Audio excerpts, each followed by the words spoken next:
Formula ఈ race కేసులో KTR prosecution కు గవర్నర్ అనుమతి ఇవ్వడంతో ఆయన్ను ఎప్పుడు అరెస్ట్ చేస్తారన్న చర్చ ప్రారంభమైపోయింది. గవర్నర్ అనుమతి ఛార్జ్ షీట్ దాఖలు చేయడానికి, అరెస్ట్ చేయడానికి కాదు.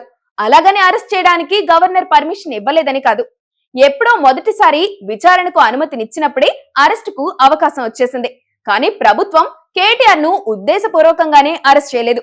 కేటీఆర్ తనపై కేసును క్వాష్ చేసుకోవాలని సుప్రీంకోర్టు వరకు వెళ్లినా వర్కౌట్ కాలేదు. అప్పుడే అరెస్టుకు ఆటంకాలని తేలిపోయాయి. చాలా సార్లు కేటీఆర్ ను అరెస్ట్ చేస్తారన్న ప్రచారంతో ఆయన ఇంటి వద్దకు అనుచరులొచ్చి హడావిడి చేశారు.